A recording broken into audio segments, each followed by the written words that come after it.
ओम शांति। आज के वरदान बाप दादा के वरदान अपने प्यारे मीठे बच्चों के प्रति। डेट 13 फरवरी 2022।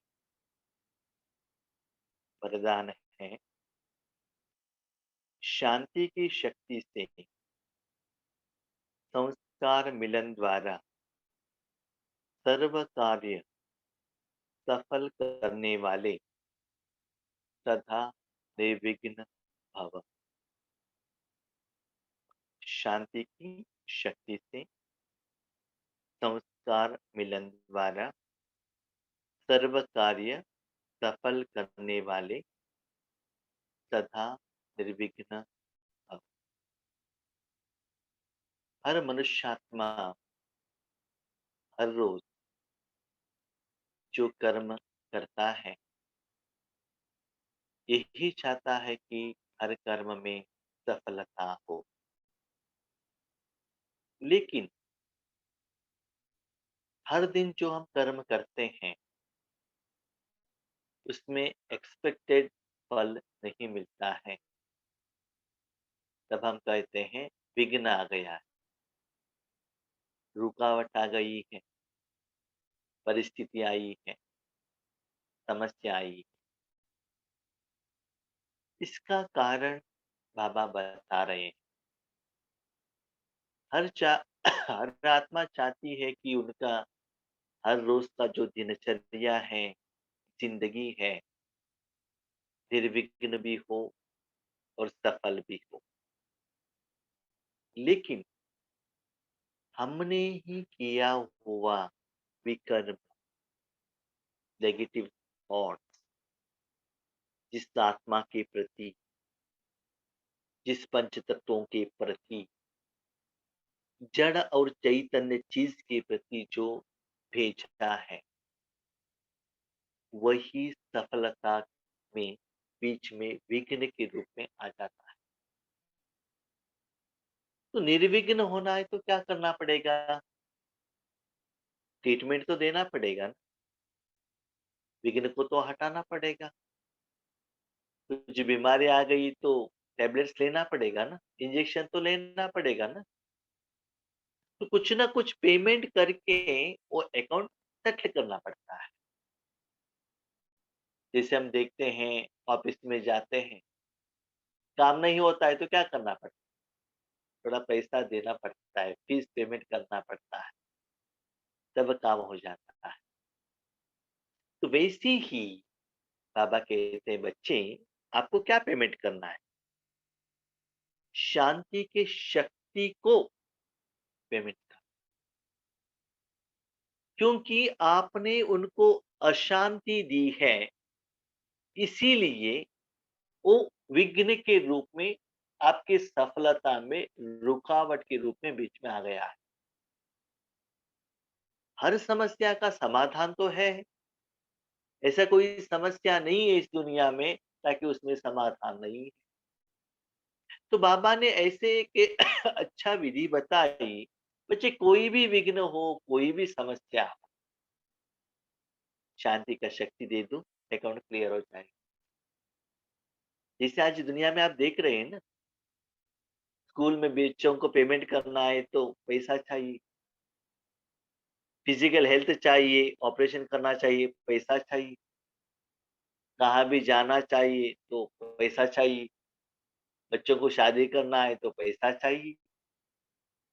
तो शरीर के रूप में जो भी समस्या का समाधान आज हम पैसे द्वारा, धन द्वारा सॉल्यूशन ले रहे हैं, वैसे ही मन और आत्मा में चिंता के रूप में, टेंशन के रूप में जो भी विघ्न आता है, वो निराकार के शांति के रूप में ही आपको पेमेंट करके सेटलमेंट करना पड़ता है। लेकिन शांति की शक्ति कहाँ से मिलेगा? जितना आप राजयोग करते ही जाते हैं, जमा का खाता बढ़ाते ही जाते हैं, तो हर रोज हर आत्मा को, पंच तत्वों को शांति की शक्ति देने में निमित्त बनते हैं, उसके फलस्वरूप संस्कार मिलन हो जाता है। आज जो भी आत्माएँ आपके संबंध संपर्क में आते हैं, उनके साथ संस्कार मिलन क्यों नहीं होता है? क्योंकि आप शांति लेकर घूम रहे हो, वो अशांति लेकर बैठे हैं। वो आपको अशांति दे रहे हैं, आप शांति दे रहे हो, तो संस्कार मिलन कैसे होगा? तो एक तो उनके पास जो है वो आपको लेना पड़ेगा, नहीं तो आपके पास जो है वो उनको देना पड़ेगा। उनके पास जो है आप लेंगे, तो वो भी टेंशन में रहेंगे, आप भी टेंशन। उनको भी अच्छा नहीं लगता है, आपको भी अच्छा नहीं लगता। लेकिन आपके पास जो है, जो अनुभव है, जो खजाना है, वो शक्ति है, उससे आप भी खुश होंगे। वही चीज़ उनको देंगे, तो वो भी खुश होंगे। तब क्या होगा? संस्कार मिलन होगा। तो संस्कार मिलन किसके आधार पर होगा? कोई एक तो एडजस्ट करना पड़ेगा, क्योंकि दोनों के बीच में अपोज़िट संस्कार है। अभी समझ लीजिए, मैं कन्नड़ा में बात करता हूँ, आप तेलुगु में बात करते हैं, तो क्या होगा? वही जो बात करता हूँ, आपको समझ में नहीं आएगा, आप जो बात करते हैं, मुझे समझ में नहीं आएगा। इसमें कोई एक को तो सीखना पड़ेगा। एक तो मुझे तेलुगु सीखना है, नहीं तो आपको कन्नड़ा सीखना पड़ेगा। कोई एक एडजस्ट होंगे, तो लैंग्वेज में संस्कार मिलन होगा। तब सब्जेक्ट आगे बढ़ सकता है। इसीलिए बाबा कहते हैं, बच्चे आपके पास शांति इतना ज़्यादा हो, क्योंकि शांति ऐसा चीज़ है, हर आत्मा प्रकृति भी एक्सेप्ट करेगी। कोई भी ले सकता है। अशांति कोई लेने के लिए रेडी नहीं है। शांति लेने के लिए सभी रेडी है। इतना ज़्यादा शांति का शक्ति दे दो, तब क्या होगा? उस शांति की शक्ति से आपके अकाउंट शांत रूप में सेटलमेंट। तो बाबा ने भी वैसा ही किया। बाबा कहते, बच्चे देखो, 5000 साल में मैंने पहले 2500 साल मैंने आपको कितना जायदाद दिया था संग युग में। आप लोग बैठकर खा लिया था। उसके बाद में 2500 साल आपने क्या किया? मेरे से माँगा, मुझे गाली दी, मुझे डाँटा, मेरे ऊपर गुस्सा किया, आपने ही दुःख दिया, आप ही ज़िम्मेदार हो, ये सारा ज़िम्मेदारी का रिस्पॉन्सिबल आप ही हो। इतना मुझे गाली, फिर भी मैंने आपको कुछ कहा? शांत रहा। शांति का शक्ति मेरे मीठे बच्चे, प्यारी बच्चे, ज्ञानी बच्चे कहता रहा। उसके बाद ड्रामा के अनुसार एक दिन आपको ज्ञान भी मिला, हमने दिया। फिर भी आज भी कभी-कभी आपको डे टू डे लाइफ में एक्सपेक्टेड सफलता नहीं मिलता है, फिर भी आप मुझे डाँटते हो, मेरे ऊपर गुस्सा करते हो, फिर भी मैं शांत रहता हूँ। उस समय मैं कुछ भी नहीं कहता, कुछ रिस्पॉन्स नहीं देता, लेकिन नेक्स्ट डे जब आप मुरली सुनते हैं ना, तब उस समस्या का समाधान देता हूँ और कूल माइंड से कारण और निवारण भी बता देता हूँ। तो ऐसे ही आपको भी फॉलो फादर करना है। फॉलो ब्रदर, फॉलो सिस्टर नहीं, फॉलो फादर। किसी ने कुछ भी कहा, शांत रहो। आपके द्वारा शांति का शक्ति चलती रहे। देखिए क्या होता है ना, एक जगह पर बहुत जोर से आग लगी है। क्या करते हैं? पेट्रोल डालते हैं क्या? क्या करेंगे? पानी तो डालना पड़ेगा बुझने के लिए, ठीक है? थोड़ा-सा पानी डालेंगे तो आग इतना पावरफुल है, तो बुझ नहीं रहा है। तो क्या करना पड़ेगा? आपका जो पुरुषार्थ है चलता रहे। शांति देते रहो, देते रहो, देते और भी क्वांटिटी को बढ़ाओ। जब शांति का पावर ज़्यादा होने लगेगा, आग का एनर्जी कम होने लगेगा, तब कंडीशन कंट्रोल में आएगा। नहीं तो क्या होगा? आग जितना फैलता ही जाएगा, उतना ज़्यादा विनाश होता है। उन्होंने गुस्सा किया, आपने किया तो उन्होंने किया, ये तो चलता ही रहेगा, नेवर एंड। तो कोई भी समस्या हो, शांत रहो, मुख से, मन से, व्हाट्सएप से, फ़ोन से, सभी विधि से। किसी ने कुछ कहा, बाबा के आगे रखो, आपका कुछ गलती है, अपने में परिवर्तन लाओ, शांत रहो। जितना शांत रहते हो ना, तो उतना वाइब्रेशन उनकी तरफ चला जाएगा। हाँ, कभी-कभी क्या होता है ना, मुख से तो हम भले शांत रहते हैं। अभी ऑफिस में जाते हैं, हमारे से भी बड़े हैं, सीनियर हैं, उनके आगे तो कुछ नहीं कह सकते, बॉस इज़ ऑलवेज़ राइट। उस समय हमारा मुख तो चुप रहता है, लेकिन जब बाहर आते हैं ना, बाहर आते बाजू में बैठने वाले लोगों के साथ बॉस के बारे में उन्होंने ऐसे कहा, ऐसा कहा, ऐसा कहा, तो क्या होगा? शांत हो गया? ठीक है, उनसे भी नहीं कहा। उनसे कहा तो उन्होंने हायर बॉस को बता दिया तो उनको भी नहीं कहेंगे, लेकिन मन से तो संकल्प लेते रहेंगे ना, उन्होंने ऐसा नहीं कहना चाहिए था। ये भी कर्म बन जाता है। तब आपका अकाउंट सेट नहीं होता है, विघ्न और भी बढ़ने लगता है और भी बार-बार उस आत्मा के साथ रुकावट आने लगता है। तो संस्कार मिलन करना है, तो बाबा ने आज विधि बताई। बच्चे, शांति की शक्ति को धारणा करो, स्थूल में, सूक्ष्म में उनको देते रहो। भले उस समय उनके आगे शांति नहीं दे सकते हो, घर में आने के बाद, राज्यों के समय पर, अमृत वेले के समय पर उस आत्मा को इमर्ज करो, नहीं तो बाबा को कहो और उनको शांति का शक्ति। तब क्या होगा?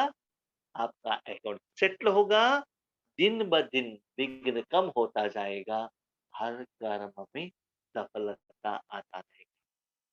तो याद रखिएगा, कुछ भी कर्म में जाने के पहले, कोई एरिया में जाने के पहले, शांति का शक्ति के वाइब्रेशन भेजकर उसके बाद जाइएगा।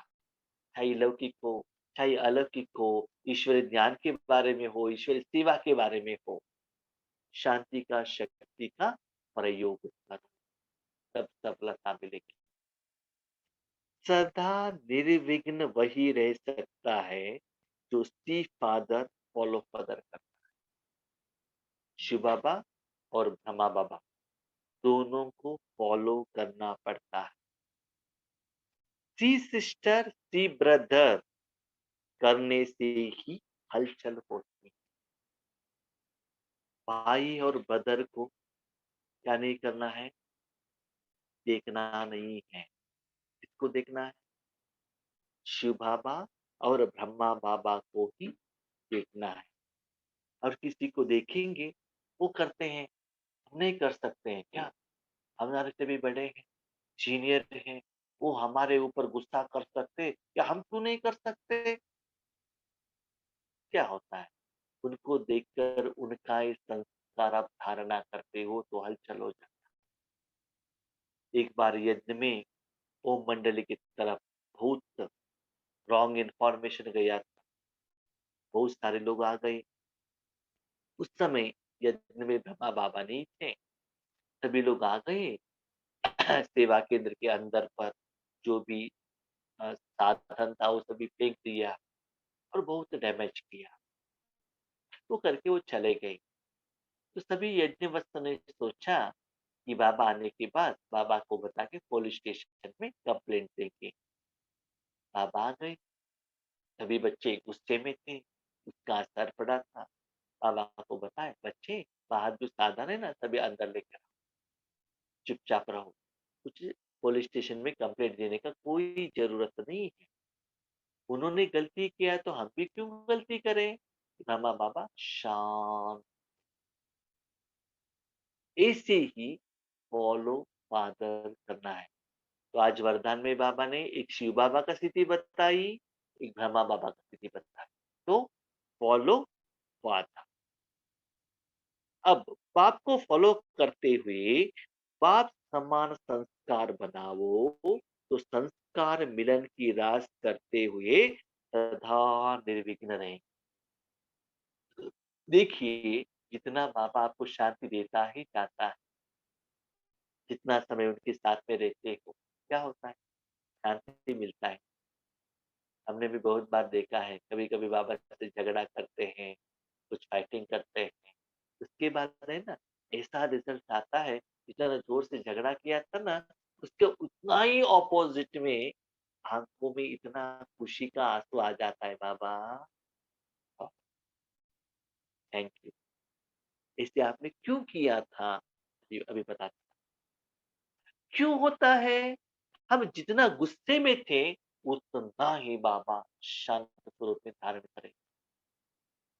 जितना आगे का जो पानी उबला हुआ पानी है, उतना ही आप आइस बन जाओ। तब क्या होगा? उबला हुआ पानी भी ठंडा बन जाता है। तब आपका संस्कार उनके ऊपर में परिवर्तन हो जाएगा। एक बार मम्मा एक जगह पर सेवा के लिए गई थी। नीचे ऊपर जो बहनें बैठे थे, उनके पति लोग पवित्रता के कारण स्ट्राइक कर रहे थे। उसमें थोड़े लोगों ने कहा, माउंट आबू से कोई बड़े सिस्टर आई हैं, उनको जाकर उनके आगे स्ट्राइक करेंगे। ऊपर आ गए, मम्मा के आगे बैठ गए 5-6 लोग। तो मम्मा दृष्टि दे रही थी, उन्होंने चुपचाप सुन लिया, दृष्टि ले लिया, नीचे गई और कहा, नहीं, नहीं वो तो ठीक है, उनसे मुझे सरस्वती का साक्षात्कार हुआ। नीचे वाले कहने लगे, ब्रह्मा कुमारी जादू करते हैं, आपके ऊपर भी जादू चला दिया है। तो कितना भी स्ट्रॉन्ग अपोजिशन, याद रखिएगा, जितना आप हायर लेवल में जाते हैं, उतना ही आपको अपोजिशन भी उतना हायर लेवल में ही आएगा। उस समस्या का समाधान शांति का स्तंभ बन जाओ, शांति का पिल्लर बन जाओ, तब क्या होगा? शांत। शांति की शक्ति से अथवा शांत रहने से कितना भी बड़ा विघ्न सहज समाप्त हो जाता है और सर्व कार्य स्वतः संपन्न हो जाता है। कभी-कभी हमको लगता है मैं तो राइट हूँ, कुछ बताऊँ क्या? बताने का ज़रूरत नहीं, समय आने के बाद उनको भी पता चलेगा, ठीक है? उनको बताइए, लेकिन कब बताना है? जब आगे वाले आत्मा शांत रहेगा तब वो बताइए। ऐसा नहीं है कि बताना ही नहीं है, चुप रहना, ऐसा नहीं है। जब वो गुस्से में है, शांत रहिए। जब वो शांत हो जाएगा, उनका मन स्थिर हो जाएगा, बुद्धि उनके कंट्रोल में आएगी, आपके बात वो कैच कर सकता है, उस समय उनको जो बात कहना है वो कहिए। तब वो उस सब्जेक्ट को एक्सेप्ट करेंगे, तब आपकी ज़िंदगी में ज़्यादा विघ्न नहीं आएगा, सफलता होगा। त्रिकालदर्शी वह है जो किसी भी बात को एक काल की दृष्टि से नहीं देखते, हर बात में कल्याण। कभी-कभी कुछ कर्म करते हैं ना, उस समय हमको लगता है हमको असफलता हुई, हमें रिस्पेक्ट नहीं मिला, जो प्यार मिलने चाहिए था वो नहीं मिला, सफलता नहीं मिली, ऐसे लगता है। भले लौकिक में या अलौकिक में। याद रखिएगा, ईश्वरीय ज्ञान को आप अप्लाई करेंगे तो, संगम युग में रहेंगे तो, आत्मा बनकर रहेंगे तो, लेकिन ईश्वरीय सेवा के मनोस्थिति में आप रहेंगे, मन को शांत में रखेंगे, भले उस समय आपको लगता है ये अकल्याण हुआ, ठीक नहीं हुआ, लगता है उस समय, क्योंकि उस समय कम दिखते हैं। क्योंकि ऊपर वरदान में बाबा ने कहा ना, वो गुस्सा कर रहे हैं, आप शांत कर रहे हैं, शांत हो रहे हैं। उस समय लगता है मैं जितना शांत हो रहा हूँ, उतना वो गुस्सा कर रहे हैं। उस समय लगता है, थोड़ा समय के बाद उस समय का वो जो पार्ट है, स्थिति है, स्वरूप है, आपको लगता है वही ठीक है, परफेक्ट है, एक्यूरेट। इसीलिए वर्तमान समय का जो कर्म है, या बाबा ने आपको जहाँ भी भेजा है, जो सेवा के लिए निमित्त होकर भेजा है, उस समय आपके सोच के अनुसार एक्सपेक्टेड रिजल्ट नहीं हो सकता है, लेकिन भरोसा, निश्चय, विश्वास रखो, इसमें कुछ ना कुछ कल्याण ज़रूर है। क्वेश्चन कब पता चलेगा? कभी-कभी 2 मिनट के बाद भी पता चल सकता है। कभी-कभी 2 घंटे के बाद पता चल सकता है, कभी-कभी 2 दिन के बाद, कभी-कभी 20 साल के बाद, कभी भी पता चलेगा। याद रखिएगा, हर कर्म में, हर संकल्प में आप बाप-दादा को साथ में रखेंगे, भगवान को आगे रखेंगे, तो कल्याणकारी संगम युग में रहेंगे, तो आपको अकल्याण होने का चांस ही नहीं। इसीलिए कभी भी देखिए क्या होता है ना, धरती में भी जो भी बीज आप डालते हैं, आज ही फल आएगा क्या? आएगा? टेक्स टाइम है। कोई-कोई 2 महीने में आ सकता है, कोई-कोई 5 साल में आएगा, कोई-कोई 20 साल में आएगा। इसीलिए हर जगह पर बाबा आपके द्वारा बीज डाल रहा है। आपको बाबा ईश्वर सेवा में भेज रहा है। ऐसा नहीं अभी इंजेक्शन ले लो, अभी बुखार कम हो जाओ, नहीं हो सकता। It takes time, you must wait, लेकिन भरोसा रखो। ईश्वरीय कार्य के हिसाब से जाओ, लेकिन स्वार्थ में विकार के आधार में जाएंगे तो ये रिजल्ट आपको नहीं मिलेगा। इसीलिए सदा अपने को भगवान के हाथ में एक इंस्ट्रूमेंट समझो, त्रिकालदर्शी बनकर रहो और बाबा की याद में शांत रूप में कर्म करते चलो। समय पर आपको पता चलेगा बाबा ने आपको वहां क्यों भेजा था। ठीक है? कभी कभी है ना, मैंने भी देखा है मेरा ईश्वरी जिंदगी में, बाबा का प्लान हमको समझ में नहीं आता। ठीक है, क्या हम क्यों कुछ सोच रहे हैं और कुछ हो रहा है, लेकिन बहुत समय के बाद होता है क्या प्लान है, ये प्लान तो भगवान ने करा। ऐसे हमारे ज़िंदगी में एक्सपीरियंस रहना चाहिए, तब खुशी होता है और बाबा का ये लैंग्वेज है ना, ये समझ में आता है। ठीक है? अच्छा, अच्छा।